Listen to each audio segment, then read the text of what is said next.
Hello Spartans, my name is Dave Isbell and I am the Assistant Director of Alumni Professional Enrichment in the MSU Alumni Association. It is my great honor to welcome you to today's presentation, What's New in Resumes, LinkedIn, and More. Before I introduce you to our presenter, I just want to point out to you the chat window on the left side of your screen. This is where you can type your questions, which we'll be sure to answer by the end of the presentation. Also, all of our webinars are recorded and can be found at spartanshelpingspartans.com. For information about upcoming webinars and other events, please visit us at alumni.msu.edu/lens. With that, it's my pleasure to introduce you to today's presenter, Karen Reiff. Karen believes that any form of career communication should reflect the very best of you.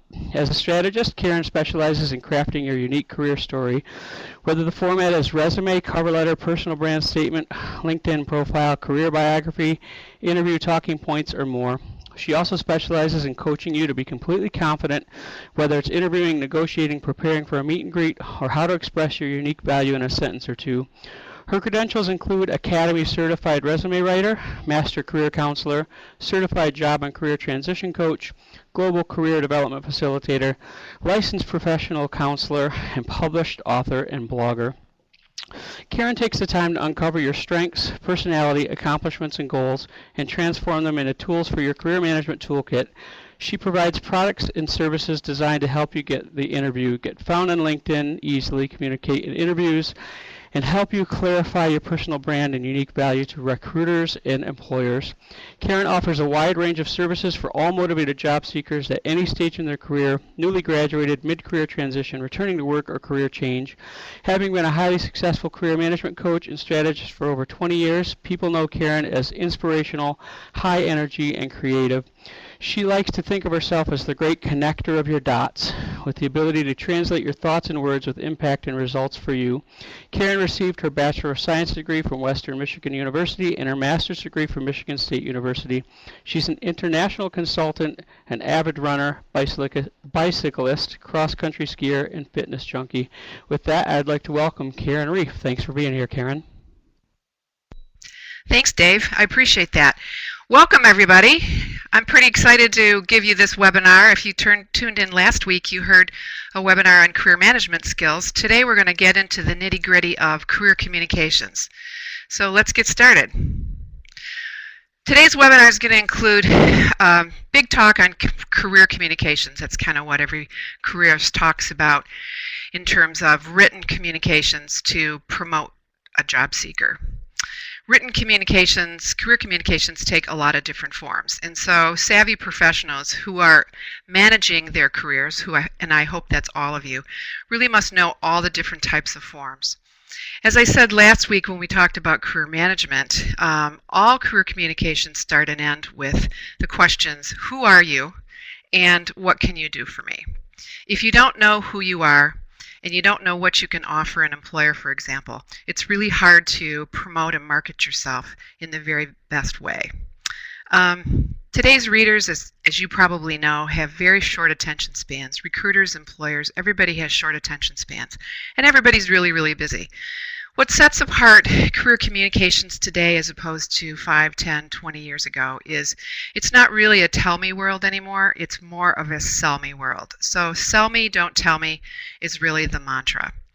Some forms of communication are a lot more informal than others, and we're going to talk about that today. So you really need to know when to use each.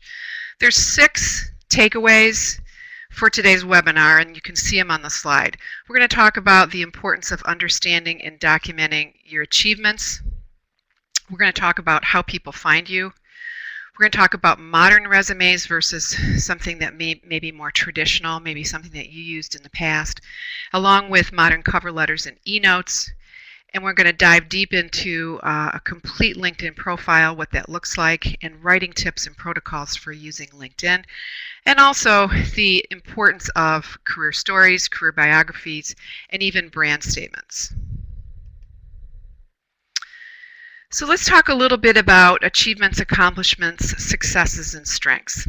It used to be way back when we put together our promotional materials, our resumes, or our cover letters, we used to just put things down like what our duties were, what we have done from this year to this year, and then what company we worked for, where the company was located, etc. And it was really sort of an obituary approach.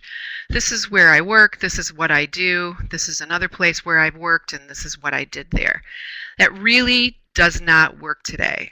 Today's employers really want to know what you did that was special, that was significant, that was different and unique, and hopefully you can talk about that in quantitative terms if possible.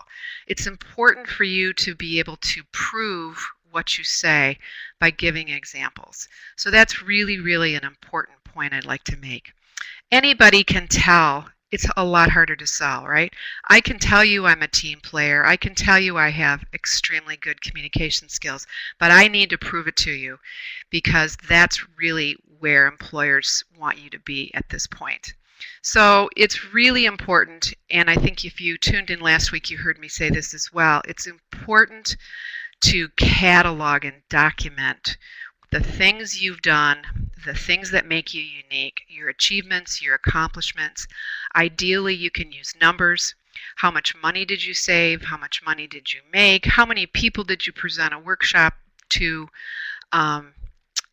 depending on your particular career area or your industry. So I want you to know that you are really incredible, but maybe the world doesn't know that. So it's important for you to know you're incredible, but we need to make sure that the world knows that too. Busy recruiters and employers find you primarily through the use of keywords, and I cannot underscore this point enough. Keywords are used in LinkedIn, keywords are used on job boards, we talk about them word of mouth. Everybody uses keywords to find you. So what's a keyword? It's just like it sounds like it is, really. Keywords are specific words or phrases that we use to search for jobs and employers use to find us. They're also used as search criteria in the same way that you do research on the internet. So the more keywords you use, the more closely that job is going to match what you're really looking for. Another thing that's different these days than before is companies use machines and software to scan your resume now. A real live person rarely touches your resume at the first point of contact. A machine does, or a piece of software does. We call that software applicant tracking software. So typically what's going to happen is that software is going to scan your resume for specific keywords. It could be keywords related to specific skills they're looking for, specific training and degrees that they're looking for in candidates, particular job titles perhaps, and also the kinds of experiences. So it's really, really critical to ensure that your resume gets through that gatekeeper by presenting your qualifications using those keywords, because that software is going to compare the words on your resume to the list of desired qualifications for that particular posting and those keywords that are in that job description. So, for example, the software can be set to have the word programmer appear 10 times. So if they're scanning a resume and the word programmer, for example, maybe 10 is too many, but the word programmer appears, it needs to appear X number of times. If, for example, your resume does not have that keyword in it, and that's what the software is looking for, your resume will go into that big black hole of resumes that are lost. Modern resumes, basically 3 main points. You can see it on the slide. Top third, 6 seconds, short attention span. What do I mean by top third? And it doesn't matter if it's a 1-page, 2-page, or 3-page resume. Whatever you have on the very top third of the first page must be the most impactful piece to the entire resume. Resume readers, real life people who look at resumes, usually take 6 seconds or less to scan a resume for relevance and that wow factor. So you have 6 seconds to wow a person for your resume. That's not a lot of time, is it? Unfortunately, that's the case. People have very short attention spans. So if you're not wowing somebody who looks at your resume within the first 6 seconds, they're probably not going to want to read the rest of your resume. So remember that when you think about writing, updating your resume. Some other things that are unique about modern resumes as opposed to the more traditional approach is we're using headlines now instead of objectives. And a headline, and we'll talk about this when we talk about LinkedIn profiles as well, but a headline is simply what your targeted job focus is, what that target is, if it's a programmer / project manager, if it's a senior manager, talent acquisition, whatever that headline might be. We're using headlines instead of objectives. Second point, we need to write to the future. Again, not an obituary view of what you've been doing, you know, all those things that you've done in the past, although those are important as well. But the thing about modern resumes is we're writing to the future, we're writing to the specific audience for which it's intended. We're not writing it to just general eyes. It's got to be targeted, and the more targeted and the more focused it is, then the better chances you'll get to be to wow the audience. Another thing about modern resumes is we're weighting skills and qualifications far more now than ever before. And what I mean by that is, what weight do you want to give your specific skills and what qualifications, and where do you want to present them on your resume? Not every skill you have you might want to present on your resume because resumes are relevant. Three main things about modern resumes also: format, content, and relevance. So the format does matter, and we'll talk about that in a minute. The content really, really matters, but the relevance matters. So you may have skills that you think are really, really great, but if they're not directly related in some way to your job focus, to that target, you probably shouldn't put them on your resume. So we're weighting things now. Again, I said before, sell it, don't tell it. We want to see what value you can offer. What is your value proposition? As I mentioned before, keywords are essential. Write as much as necessary, no more, no less. Write tight. So this is where the relevance comes in. You don't want to tell me that you're a half marathoner unless it's really important and very relevant to the particular position you're applying for. I might think it's great that you run half marathons or marathons, but if it's not directly related, it's not relevant. So write as much as necessary, no more and no less. Modern resumes these days now also have visual engagement. There's use of color now. There's breakaway text. There's even uses of quotes and taglines, perhaps, and call-out boxes. So we want to make our modern resume as visually engaging as possible, and again, appropriate for your particular industry and occupation. Some occupations are far more creative than others. And for a creative director position, for example, you might want to have lots and lots of color and visual engagement. For a financial analyst, maybe not so much. Another thing that's very trending now is what's called the networking resume. And this is sort of a mashup between a resume and a career bio or a career story. So it's typically a one-page advertising tool for yourself, but it's used to network. It's kind of like a calling card that people can put together that showcases you in less of a formal way than a resume does, but also talks about who you are and what your career story is. So very, very trendy now. I continue to see that as something that we'll be seeing more and more of in the future. Regarding modern resumes, they always employ some kind of strategy. So when a resume writer would write your resume, or if you want to write it yourself, you must always employ some kind of strategy. And a simple example of this is, for example, is your resume important if you're planning on moving or relocating? Probably not. Should you include your LinkedIn profile link? Maybe, maybe not. If your LinkedIn profile is not complete, absolutely not. You should not include anything that doesn't look like it's the same person as the person on the resume. So there's lots of thinking about that goes into figuring out what needs to be on your resume and where it might need to be on your resume, and then how should that resume look overall. The more specific your target is, the better you can promote yourself. I had a client this week asked me if I could write him 2 distinctly different resumes because he's unsure about what he really wanted to target in terms of jobs and careers. Well, you could do that if you wanted, but what's going to happen if I look on LinkedIn and I see a completely different profile of a person? It's going to confuse me as a recruiter or as an employer. So the more specific your target is and the more your resume is aligned to your other forms of career communication, the stronger candidate you will be, and you won't be looked upon in any way negatively.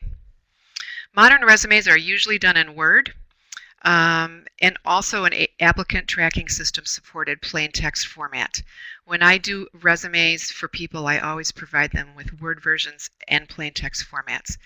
Applicant tracking software cannot read a formatted resume. It cannot read a Word resume. It can't read a PDF. So what has to happen is, because it's a machine, it's not as smart as a human, it can only read text. So what happens is you just convert your Word version into a plain text format, and that's the way the ATS can read and see what your wonderful keywords are, and then it either goes in the yes, we might consider this person, or no, we won't. ATS recruiters and employers, as I said earlier, everybody uses keywords. So they're looking for keyword-rich documents. The ATS will track the number of times certain words appear, for example. So everything you put together, including your resume, needs to have keywords. Well, where do you find those keywords? You find those keywords by going out and looking for job postings. Maybe you won't even necessarily be interested in applying for those, but you can find keywords in job postings and job descriptions that sound interesting to you. I mentioned earlier this notion of value proposition. Basically, it's the most persuasive reason why somebody should interview you. That's the essence of why I should call you in for an interview. Ultimately, you want them to see why they should interview you over other candidates. And they should do that because you can offer them that specific and unique value that nobody else can. So I challenge you to think about what is the most persuasive selling point about your experience and your career history. What are your superpowers? In what ways are you known as a superhero in your career area? And think about that. Use it to your advantage, and then communicate that within your resume in other forms of your career communication toolkit. Now, I told you I was going to share with you a couple of sample top thirds. This is one that was presented for a middle school science teacher. And a couple things about this particular resume. First, use of visual appeal. Cecilia really wanted to be known as a science teacher. So we employed a little beaker over there on the left-hand side, sort of was as a whimsical middle schooly kind of art piece that would be unique and different than anybody else that might apply for this particular position. She also wanted her address in there because she was absolutely not willing to relocate at all. So hence the use of her address. The QR code on the right-hand side of the slide is it's just a fake QR code, but if you're not familiar with QR codes, you can create your very own QR code, and I can download on my smartphone a QR code reader so that if I'm a recruiter and I see your QR code, I can scan it somewhere right on my right on my smartphone and be able to look at your qualifications right there on my smartphone without having to look at a paper resume or go online and look at it somewhere else. So it makes it convenient for the recruiter or the employer. The other reason why, and this gets into strategy, the other reason why Cecilia wanted this, and you don't see necessarily this on the top third of her resume, but she teaches some educational technology classes, and in fact I think she's got a separate degree in educational technology, and she wanted to suggest that she was technology savvy. So we decided to put a QR code on the top of her resume. So her contact information is there. The headline, as you can see, is middle school science teacher, and then right underneath that we wanted to showcase within that first 5 or 6 seconds that she's got New Jersey permanent certification, K-8 elementary, and then she's also got K-12 English. So then the box, as you see, that's bordered in the blue lines, talks about a little bit about how qualified she is and how unique of a person she is, kind of what her career story is, and also highlights 6 specific skill sets. So I'm looking at the top third of her resume and I'm seeing a whole lot of things, and then I think, wow, she looks pretty unique and different as a science teacher. I haven't seen any science teacher resumes that look quite like this. I'm going to call her in for an interview. Here's another sample. I apologize, it looks the same. Didn't realize this till I uploaded them. But Susan's resume this is her top third. She also wanted the reader to know where she lived, but she was also seeking out in different states, other opportunities in different states, but she really felt like she needed to put her address on there. So her headline you see on the slide, senior manager, and then 3 different skill sets. And then we've got her skill sets there too. So boom, we see immediately she's not a junior manager, she's a senior manager, and she's using specifically those keywords that are in her professional area: talent management, acquisition, development, and then her skill sets are all keywords. So her top third of her resume is very keyword rich and actually matches the 3 representative job descriptions that she sent me so that we could look for patterns and keywords. So it's a matter of finding job descriptions, looking for keywords, and then matching them to your specific superpowers, your specific skills, strengths, and accomplishments.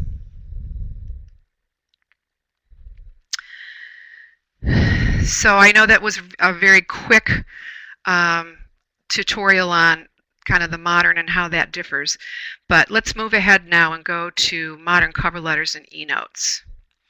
As I said last week in career management webinar, yes, you really do need a cover letter. Some places where you'll apply say cover letters optional. I always recommend that you provide a cover letter even if it's optional. What's the reason for that? Well, the primary reason is it gives you another opportunity to present your career story. It may be an abridged version because, of course, concise and creative is kind of the mantra for modern cover letters, but it is an opportunity to showcase that you're going above and beyond. And I think recruiters and employers appreciate the fact that you do go above and beyond, and it also gives another opportunity for you to plug your qualifications. So, as you probably are aware, the main purpose of a cover letter or an e-note is to really introduce a larger document, and that is your resume. A lot of people don't know this, but it's the protocol for developing a cover letter, or even an e-note for that matter, is to use the same header or particular artwork as your resume, so it looks like it's part of a signature series, so to speak. So you use the same header as you have on your resume. There's three main parts: introduction, body, and close. But there's a couple of different approaches to writing that introductory paragraph, that first paragraph. As you can see on the slide, you can use a traditional approach. You can try to pique their interest, drop names, or just straight up tell them who you are. And I'll give you some examples of that. The traditional, for example, would be having recently earned my bachelor's degree in international relations, I'm writing to express my interest. That's very traditional. That's pretty much what almost everybody uses.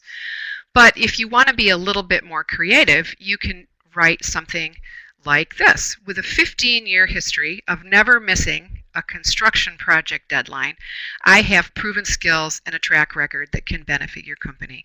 So you right off the bat pique their interest with, wow, they have 15 years of never missing a deadline. That's pretty cool. You can drop names, and you should drop names if it's appropriate. So dropping names in the introductory part could be something like, John Kinsey recommended that I contact you directly about open positions. And then the last one is just simply saying who you are. So I'm going to tell you straight up, as a registered nurse for 15 years, I bring strong qualifications. So you don't have to do a traditional approach to an introduction. It's rather boring. So the more creative and expressive you can be in a cover letter, the better. So in the body of the cover letter, this is where you get an opportunity, as I said earlier, to summarize your strongest qualifications. It can be in either a paragraph style, or it can be in a bullet style. Remember, people have short attention spans. The eye is drawn to bullets. So, or you can do a combination. So a narrative style is conducive to telling your story. So this is where you can be first person. So you can, it's set in the first person. My career has included both franchise and independent hotels. I believe total guest satisfaction is what drives numbers. So they get to know a little bit more about who you are as a person. But the bullet style is ideal for conveying quick little chunks of information. So for example, the first option is you just give them chunks of what your results are. I've had 100% customer satisfaction. I've had 100% environmental regulatory compliance, for example. And then another option is just to highlight your specific skill sets. So project management, technical troubleshooting, whatever those might be. A word of caution here is to not mirror the exact same language that is on your resume in a cover letter. You can have the same intent, but not the exact same words. So just a little word of caution there. And then the close, kind of the wrap-up of the cover letter. A couple tips here. First of all, you have to write, I think you should write your closing first. I think you should, when you're composing a cover letter, think about how you want to wrap it up and wow them at the end. Remember when you were in elementary school and you had to write something, your teacher would say, wow them at the beginning and wow them at the end. So I think thinking about how you can wow them at the end is really something to consider. Be assertive yet polite. Indicate that you're going to follow up and tailor that to your personality. Some people like to say, I will contact you, within the next 10 days. Some people who feel a little bit more shy about that have a little more of a soft sell. So just tailor that to your personality. Establish expectations for the next step, because this is also going to help you. You want to find out how people are going to follow up, and you want to indicate that you're going to follow up as well. So here's a couple of phrases that you could use. I'd like to explore the value I offer your organization. If you're more assertive than most, you can say, may we schedule an interview? Just come right out and say it. Little typo there in the third one, I apologize. If you are interested in radically improving the sales, I'd like to share my ideas with you. You can also write a letter to a recruiter and just fish a little. If you know of an opportunity that's a good fit for my particular kind of expertise, I would welcome your call, kind of as a wrap-up. And then the last one, I'll follow up with you within the next few days to see when it might be convenient to meet. So you're implying that you're going to be meeting with them. So you want to take the bull by the horns and suggest that you will follow up with them. So just a couple of ideas for how you might close that cover letter. E-notes are basically electronic communications. I don't want to say email, because when I think of email, I think of more of an informal approach. But an electronic communication, more of a formal approach, is what we call e-notes. And during the job search, this is almost always accompanied by a resume. So if somebody says, feel free to send me your resume in an email, this would be applicable. Couple of tips: keep it short and crisp. And use an appropriate and a descriptive subject line. So think very carefully and strategically about what that descriptive subject line should be. And then if you haven't already, you need to create an email signature. It could be something as simple as what it says on the slide. Robert's a golf course superintendent. He's got his contact information down there. He's also got his LinkedIn link. So it is a more formal document. Just because you're sending it electronically, don't think it's more of an informal email to your friend. Some people don't know that you can send direct-to-employer e-notes. You don't necessarily have to send an e-note. Just save e-notes or cover letters in applying to a job. You can send one to an employer. You can send one that's related to a job posting. You can even send one to a recruiter. So lots of different uses for an e-note. Essentially, it's the same as a cover letter. It's not sent by snail mail. Some people prefer to send cover letters as attachments to emails, which is fine. But just remember that that email is still a formal business communication. Let's shift gears here and talk about LinkedIn. You probably know this, but LinkedIn has 300 million members in over 200 countries. It's used regularly by nearly 100% of all recruiters. And just think about it this way. If you're not on LinkedIn, you don't exist. If you submit a resume, if I'm a recruiter and you submit a resume to me, the very first thing I'm going to do is seek you out on LinkedIn. If you do not have a LinkedIn presence, you are missing the boat. So LinkedIn is different from a formal resume in the fact that you can write it. It should be written in the first person. So this is really an opportunity to craft your career story. It is a more narrative and storytelling kind of a format. But it also, because you got to remember people have short attention spans, is presented in short bursts of information. You can even include some personal details here that you decided not to include on your resume. But you only have 3,000 invites when you're asking for connections. This is something that I learned from a recruiter last week. Everybody on LinkedIn only has a sum total of 3,000 invites, so you need to use them wisely. You also must think about whether you're a passive job seeker, an active job seeker, or whether you're an inactive job seeker when it comes to LinkedIn, because it really depends on how you want to portray yourself in the profile, as well as those settings that you want to turn on and off in privacy and settings, because you don't want to get in trouble with your current employer, for example. You can't be found on LinkedIn unless you have what they call a complete LinkedIn profile.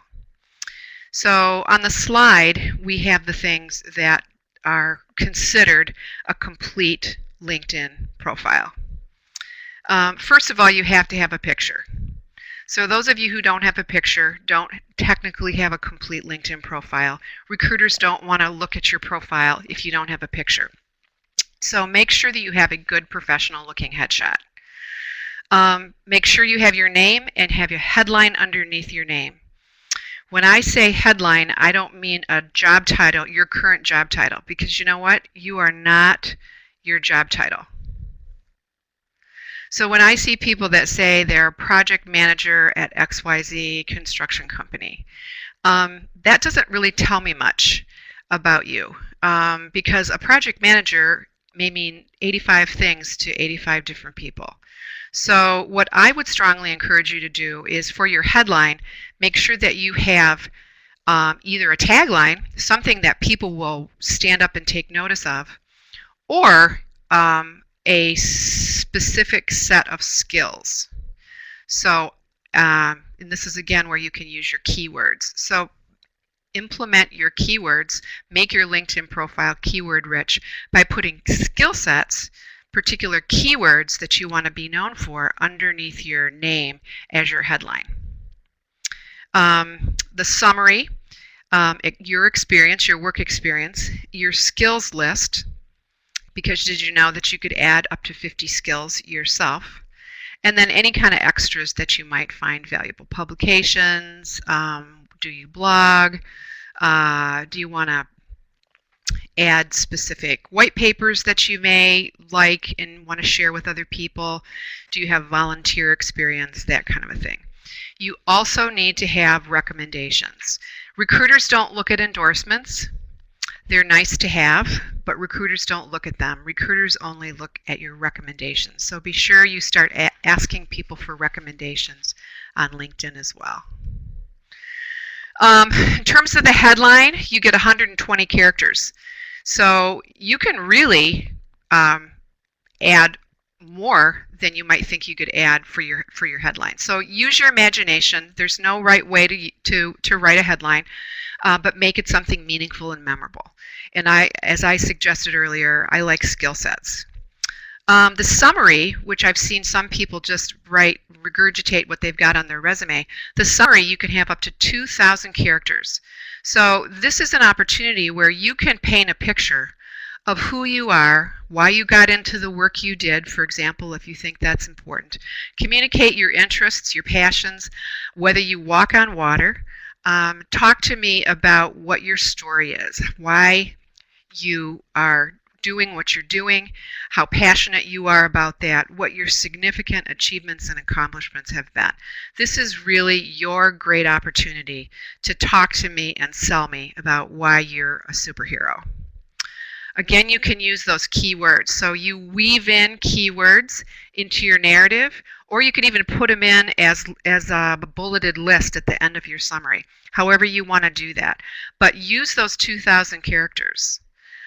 Experience, you can also have 2,000 characters per job. This is kind of the easiest part of LinkedIn to write, because it's pretty much straight from your resume, but it also can be written in the I form too. So you can take your current job and write a little narrative about that using the I form, using the first person form, and have it be less formal. Also remember to add keywords there as well. Education and all those extras, include everything you possibly can.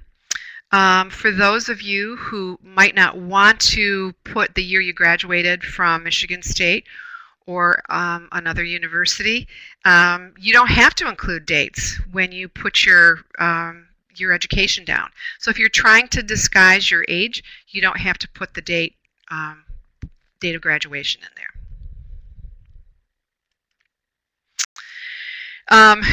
This is what a headline sample looks like. I've happened to use my own. And by the way, if you'd like to connect with me on LinkedIn, please do so. I've got skill sets underneath my name. I've also got my industry underneath my name.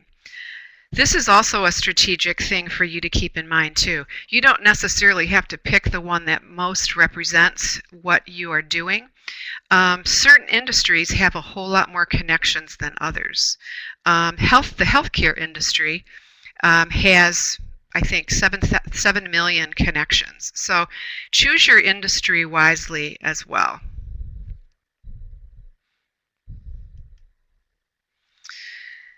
Okay, let's shift. I'm going to take some questions here in a few minutes, so bear with me. Shift very briefly into personal branding statements. Short, snappy, concise, relevant. Sets you apart from anybody else.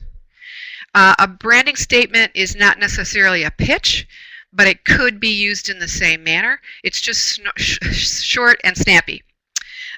This is something that you can practice and perfect, but it's got to be totally you. And I've got a couple of examples on the bottom of this slide. I create solutions to insurmountable problems. Really? And then somebody says that to you, and you say, yeah, here's an example of how I do that. I harness the power of sharing. I enthusiastically advocate, educate, and network. So think about what your personal branding statement might be too. What are your superpowers? Here's a LinkedIn summary of a friend of mine. Laura Lebovich also wrote a fabulous book that I mentioned last week. But this is her LinkedIn summary. Tell me if you're wowed. If you need to land a job faster, you came to the right place.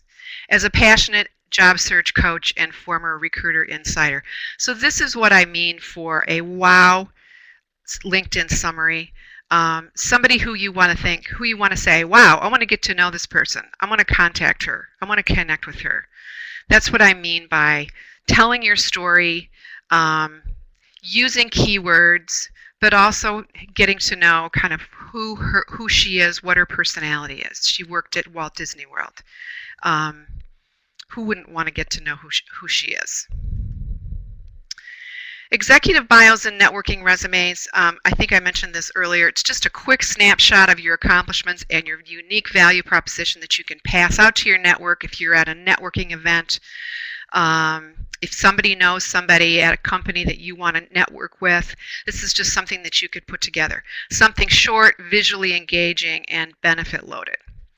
So this is another opportunity, folks, to tell your career story in more of an informal way, because people, all things being equal, if we all have the same skill sets, what's going to set you apart from me or from Jack or Jill? Talk to me about whether you can walk on water. Think about what you've done. Document. Every month, I'd like you to document what your projects you've been working on are, how many people you've interfaced with, how much money you've saved, how much money you've earned for that company, how many problems you've solved, how many software projects have you worked on, etc., etc. We also want to increase your social media presence and your search engine optimization. So we want you to contribute to LinkedIn. The more you contribute to LinkedIn by sharing interesting stories, the more you increase your search engine optimization, the more your name will appear. Join groups in your industry on LinkedIn. Comment on other people's. Tweet interesting ideas, tweet upcoming events, tweet interesting articles, retweet them. Consider blogging. So we want your name and how well you do what you do to be out there for everybody to see. Somebody told me the other day, I don't want to be on LinkedIn. I don't really want, my name out there on social media. It's up to you, but you could utilize the power of social media to increase your presence and to enhance the opportunities of you being found. Feel free to send me questions. You can email me. I think my email is on the front slide. I want you to believe in yourself. I want you to believe in your talents. I want you to have confidence in your superpowers. I told Dave this last week, and I'll tell you, I once did an outplacement workshop with about 50 teachers. And to the person, they told me they didn't have any skills. And I said, really, teacher, you don't have any skills? So that just kind of makes me think that there's a lot of people out there that don't don't feel like they have skills. You do have skills. You do have superpowers. You may not know what they are, but we need to start figuring out what they are because you need to start telling the world what they are. So I want you to take calculated risks, and I want you to stretch yourself because you know that that's the only way that you can grow and improve, and then obviously increases your confidence. Everything you do for your career and managing your career can help increase your confidence. So now I'm going to turn it over to Dave. Karen? And I'll field Thanks, some Karen. questions. That was a whole lot of information. It was terrific. To remind you guys, this is being recorded. You can find it. Should be up maybe tomorrow afternoon on SpartansHelpingSpartans.com. Karen, there are a ton of questions, so I'm going to try to address them in order in which they came in. And so we might need to rapid fire through these. Also, you guys, I'm going to leave the chat room open. We're going to close this audio portion at 1:30. But I'm going to leave the chat room open in case you guys have more questions for Karen or something after that point. And the chat room also will make its way into the recorded version of this webinar. So here, let's kick this off. The first question was related to resumes. Christine asks, why use color if it's just going to be run through a machine? Can you answer that, Karen? That's a great question. I think, if it's just going to be run through a machine, that's one thing. But your hope is that other real people are going to want to look at that too. And it will be, believe me, it will be visually engaging and for other people to see a little bit of eye candy. So that's why we do two versions, one that's formatted and one that's not. Janet asked, what are standout colors, and how do you do that? Can you give a couple examples? Standout colors are mostly primary colors. It really, in working with my clients, I have them tell me which colors they feel are strongest. Sometimes they're green for Michigan State. It depends on what they want, but it must be appropriate for the profession that they're in. Yeah, I think you just mentioned this. Monica brought this up again about being industry specific. So she asked earlier, can you give a couple industry specific expectations? And she specifically says, for example, higher education is very traditional. I don't really see bold color. So can you talk to her about how to kind of make a judgment call about that? Sure. If colors may not seem appropriate, or if you're worried about that you could still use of borders in gray or in black, or a text box to set off some text that you might feel is most important. So it's really the collaboration between your resume writer, if you do hire somebody, or just how you feel about the formality or informality or the appropriateness of what you think the reader might gravitate towards. Karen asked, what are your thoughts on the idea of page count for resume? Is there a specific page count someone should shoot for? That's a really great question. I'm sorry I didn't answer that earlier. It used to be one page, one page, one page. It's not so much one page anymore. It's just about relevance. So,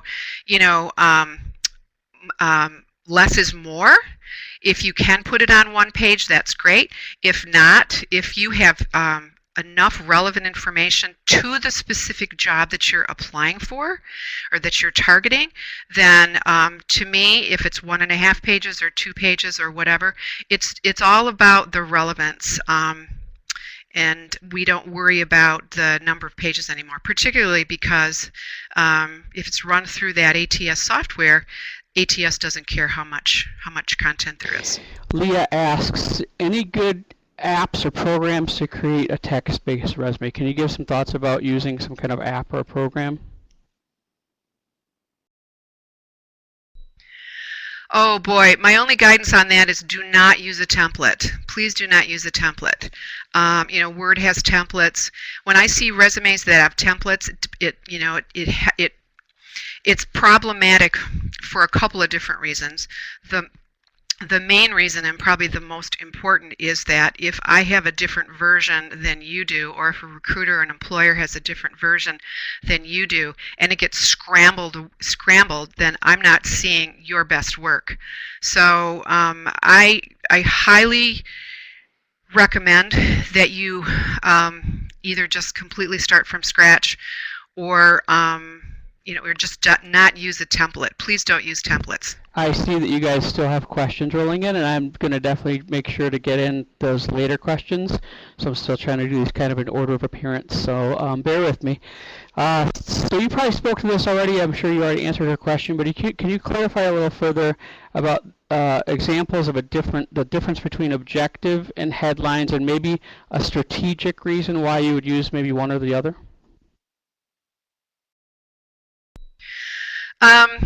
The main school of thought on that is an objective is sort of what you wish for, right?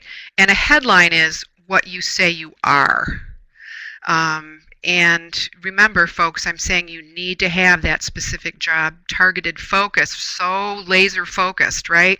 That you know what you're looking for, and therefore it's just a matter of figuring out how you want to be, what you want to be known as, if that makes sense. Christine asks, should I still use a home address? It makes sense to use email, but should I use a home address on a resume? Christine, only use a home address. You mean home address and another address? No, don't use two addresses, if I'm understanding the question properly. If you want to use your home address and you're planning on staying in the area and finding work in that area, that might be appropriate. But using a home address and a temporary address, no. Christine, if that didn't answer your question, go ahead and ask it again, and I'll make sure I clarify it. So there's a couple of questions here about, I'm going to kind of lump a couple of these together. So Carrie and Debbie both asked, essentially, how do you handle a job kind of that you used to do, but you don't have recent experience, or maybe you've taken some time out from the workforce and you haven't been in it for a while. So what suggestions do you have for a resume, or maybe even for your LinkedIn profile? How do you handle that situation? Well, every situation is unique and different. But I guess generally speaking, what I would say is focus on keywords and skill sets and accomplishments and achievements and strengths, and don't worry so much about gaps in employment, because that can certainly be addressed in the format. So yeah, focus on what your unique value proposition is, and sell that in much more of in a much bigger way than whether or not there's gaps or something that you haven't done in 10 years. So Monica asks, how do you document soft skills? Do you have any examples or ideas of how to do that, particularly for people who are in industries that maybe don't have, like, I can't prove how much money I saved or made? Can you speak about that issue? Yeah, that's a really great question. I get that question all the time, because it is true that there are industries where it's much more difficult to quantify achievements. But you can focus on things like projects. How many projects have you worked on? How many team members have you interfaced with? How many problems have you helped the team solve? How many, in what ways are you providing customer service? Do you have feedback from customers, for example, that you can utilize as quotes? So there's some creative ways that we can do that. It is a little bit trickier, however, but there are definitely ways to do that. So moving on to LinkedIn, I see you guys are blowing up questions. That's great. Keep them coming. I will try to get my best to get to all of them. I see, so about LinkedIn, Monica asked, should students be on LinkedIn? And second, Carla made a comment, I'm young and I really don't feel like I need it. Can you maybe address that issue?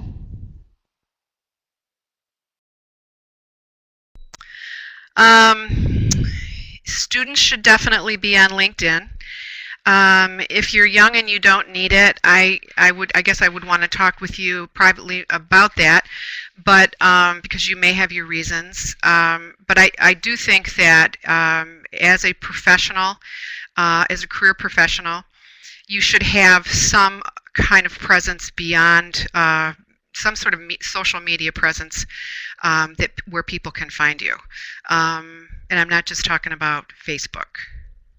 I don't know if I answered that question adequately, but yes, you can change your settings. I didn't talk about the privacy and settings as much as I probably could have, because we could do a whole another webinar just on LinkedIn. But there are things to consider when you have a LinkedIn profile. Do you want to have a LinkedIn profile? What is your purpose for the LinkedIn profile? Do you want to just be a person who connects professionally with others in your particular career area or industry? Are you an active job seeker? So what is your purpose? So you can change your privacy settings. There's actually one in your privacy settings under the communications tab where you can actually select that you want to be notified for career opportunities. If you don't have that particular setting checked, recruiters can't find you. So that's something to really keep in mind. So if you want to, if you don't check it, then people won't be seeking you out. So there's lots of different things about LinkedIn. There's lots of nuances that we could talk about perhaps in another webinar. Karen, I'm just going to read Jeff's comment here and get you to weigh in on the thought here. So Jeff says, Karen, what do you think of the Lion LinkedIn Open Network, whereby it makes it super easy for people to get 99 plus on all skill sets, largely from complete strangers? I feel it completely devalues the whole skill set. Can you speak about that topic a bit, Karen? I agree with that. I do think it devalues. We could have a private conversation about that one too. But with regard to connecting with people, I think I told folks this last week, and I'll tell you now. I used to be of the philosophy that I needed to know who you were, or I needed to have some affiliation before I connected with you. Now I feel like I've changed my mind a little bit. Partly it's because of what I do, but partly it's because my network, my connections are such now that people know people who know me. So they do tend to ask for me to connect because there's a maybe 4th or 5th level connection, and I go ahead and connect with them anyway. So my feeling now is building a network is probably better than being careful and only connecting with your friends. Okay, I'm going to try to rush through a couple more because we got like a minute and a half left. So Carla asked, do CVs still apply in the academic arena? And then second, there's another one. It's hard for technical science people to stick to one page. So can you speak maybe a little bit about a CV and maybe a technical resume and how those might differ a little bit from kind of the standard protocol you've been talking about?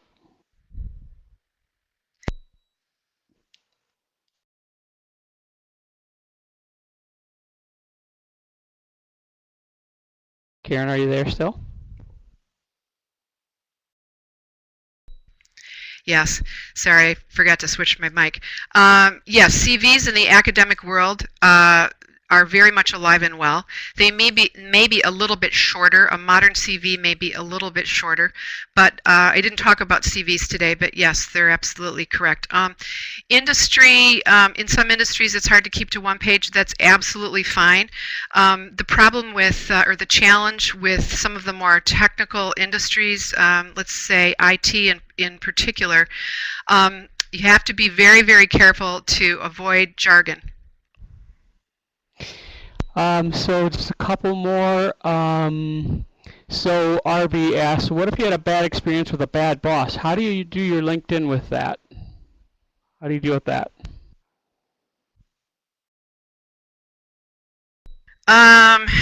Boy, I could comment on that offline. If you want to email me, we can talk about that. That's something that has to be very strategic as well. So I'll just leave it at that, and you can email me if you'd like. One last question. Debbie asks, is it necessary to put years that you did the job? So how do you cover time gaps when you're not in the workforce? So specifically about that. Yeah, that's a really great question too. You know, LinkedIn is not as is not as friendly to people who do have gaps in their employment, and unfortunately, with LinkedIn, if you want to put the if you feel like you need to put the employment down, it requires you to kind of put those dates down. But you can recover from that in a number of different ways. What I would suggest is probably you know, cover that in your career story, in your LinkedIn summary, in some way, shape, or form. Again, it has to be very strategic because you don't want it to be, you know, to be thought of as a negative. But there are ways to address that as well. I don't want you to think about the fact that you shouldn't put it down just because there are gaps, because you and I both know there's legitimate reasons sometimes for gaps. So I think sometimes you can cover that in other ways. And what I would suggest, not knowing you, is probably just do that in the summary. Thank you, Karen. There's a couple other comments and questions that are in there, so I'm going to invite you guys to stay in the chat room, and Karen can kind of address those for a couple minutes in there. But I want to close out the audio portion of this webinar, and thank you for being here. I want to remind you that we are here to build a portfolio of professionally and personally enriching content and experiences for all of you. We're constantly looking for ideas regarding content, experiences. We want to help you, so let us know what topics you want. I saw a couple people in there, hey, it'd be helpful to do a webinar on LinkedIn. We've already done 2 of them, so if you want to go to SpartansHelpingSpartans.com, you can seek those out, and those are there. I'm sure we'll circle back to this topic again because it's a popular one. The other one is about posting sample resumes on the MSU blog. That changes all the time, so I'm hesitant to use sample specifically, but like someone else mentioned, there's a ton of places. And I would just say use discretion, know your industry. It's always going to be best in the hands of someone who does the hiring to ask those kind of questions of. And you've got people that are experts kind of on this subject to keep up on top of it. Karen loves it. She loves doing resumes, so she's a really good resource for you. So I just want to thank you again for being here. Watch for the recording of this on SpartansHelpingSpartans.com. And thank you very much. Go Green. Dave, I can't see the questions because my screen is black. Okay, I will get that fixed so that you guys can still continue to talk about that.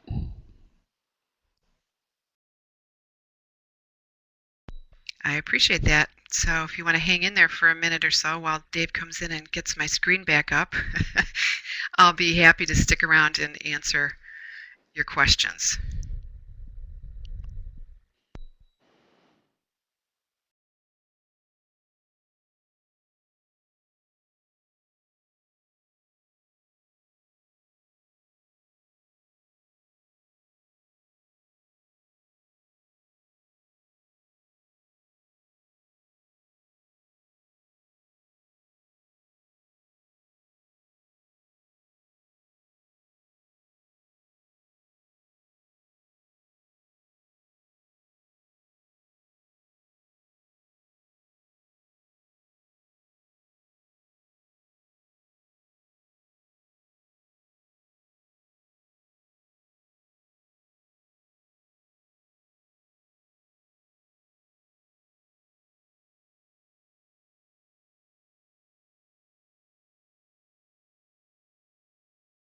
Okay, I'm back with you.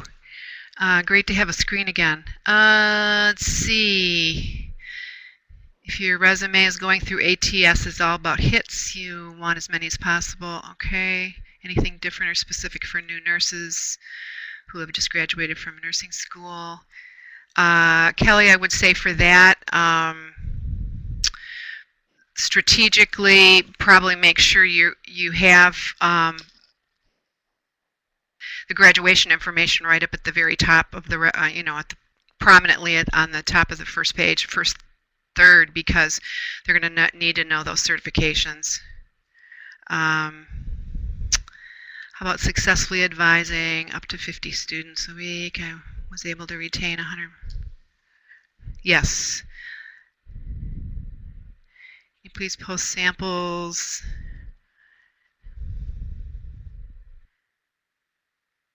We kind of covered that. Jeff at Karen, sell it in one page.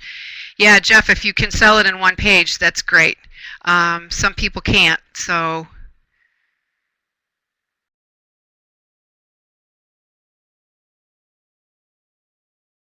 Jeff, executives need 2 pages, most other 1 page. Right, Jeff, you're absolutely right. Keep it simple.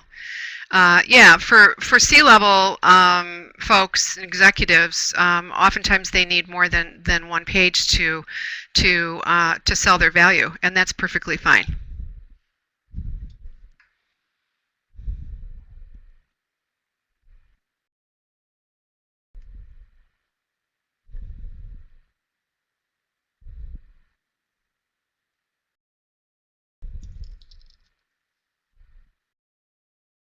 Gosh, I'm having trouble seeing some of the other.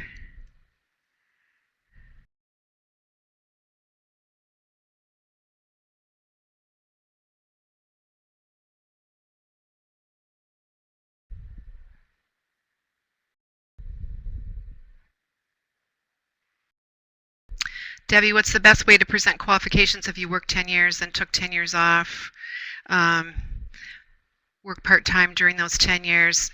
I think you could probably do a skill-based resume format probably for that.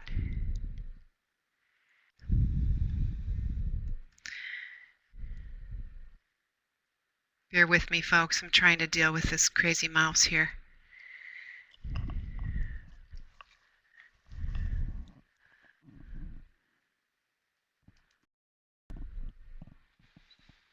Sarah, is it possible to get a copy of your presentation? Absolutely.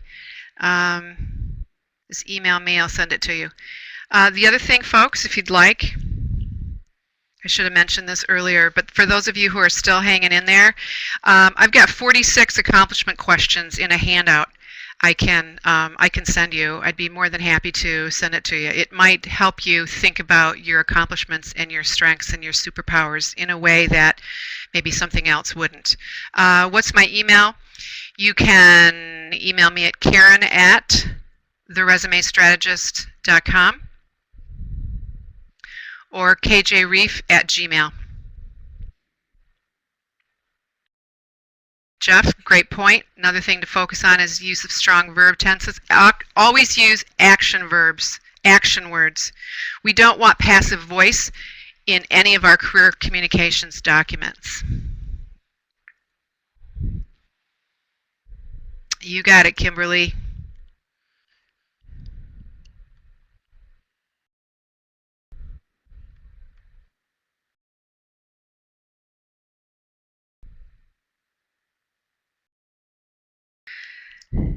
Dave, I'm wondering if you could put the information up about Laura's book.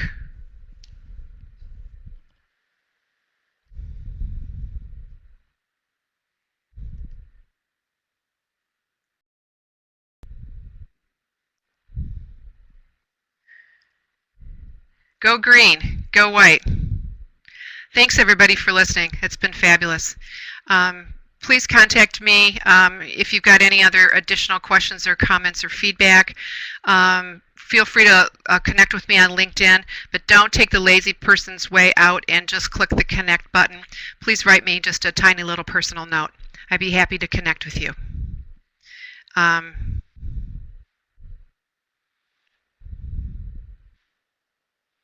Thanks for tweeting and retweeting this, folks. I really am thrilled by all the cool tweets.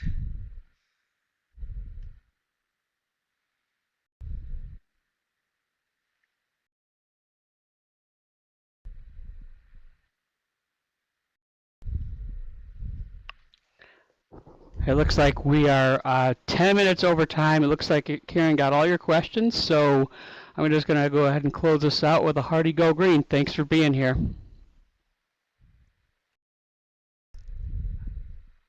Go green, go white.